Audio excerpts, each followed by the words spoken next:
We are here with Carrie Host, a cancer survivor who became an author. Carrie, will you tell us about the book you wrote and a little about the journey that brought you to write this book? Yes.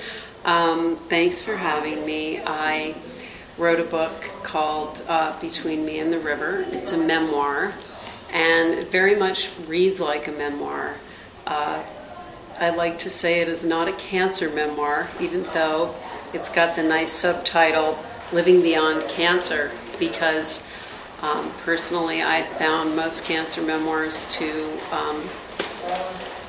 be awful, frankly, and depressing, and it feels like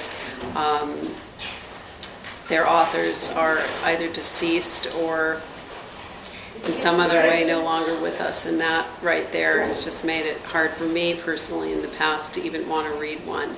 Here I am, and I'm still with the living, but I do talk about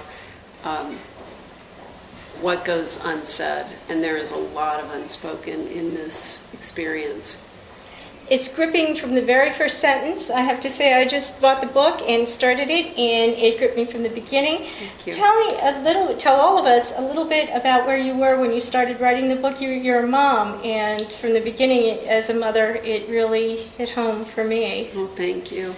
Yes, I'm a mom. I've got 3 kids, and I was diagnosed in 2003 on Halloween with a rare incurable form of cancer called carcinoid tumor.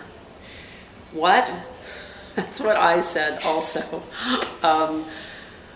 And my youngest was 10 months old. So needless to say, having a baby that young and having cancer land on your head is really beyond a challenge. I know the meaning of exhaustion, and also I really saw my life coming to an end. My diagnosis was very serious. I'm seen at Mayo Clinic in Rochester, Minnesota, where I firmly believe they have saved my life not once but twice.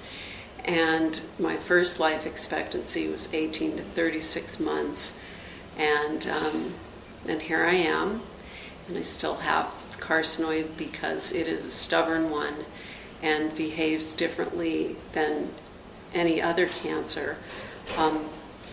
So I joined the board of the Caring for Carcinoid Foundation, which is based in Boston, and I serve on the board, and I'm very proud of that because I want to raise awareness of this rare cancer and help to raise the money that we do every year, which is we raise $1 million a year to give to cutting edge research through Harvard, Dana-Farber, and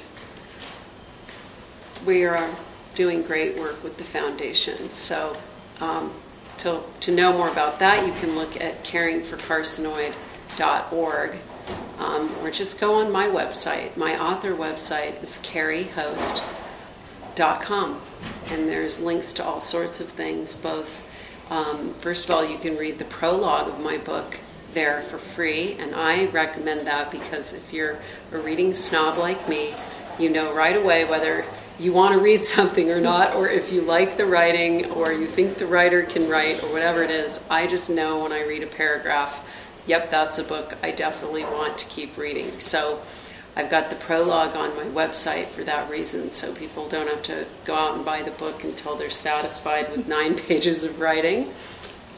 Hopefully I'll win your vote. Yeah, especially, as you say, with some of the cancer memoirs, there's a lot, and there's good ones out there, but it's gripping. Speaking of I like The Middle Place, by the way, and I don't know if that's a memoir, but I did like The Middle Place because she's funny, it's well written, and, you know, it was well done. Excellent. And speaking of getting the word out, you're here at the Stowe Weekend of Hope in Stowe, Vermont. Can you tell us a little bit about your experience here and what you're doing here, and whether people that are viewing this might want to come out for this next year or other years? Yes, I'm brand new to this. I was invited to be the keynote speaker here, and I'm very honored by that. I was invited about 10 months ago to come out to Stowe, and would I be the keynote speaker? And I said, I think I'll be ready for that when the time comes, because my public speaking is something that I've been learning to do, and I have prepared myself for this, and I've been speaking, going on book tours,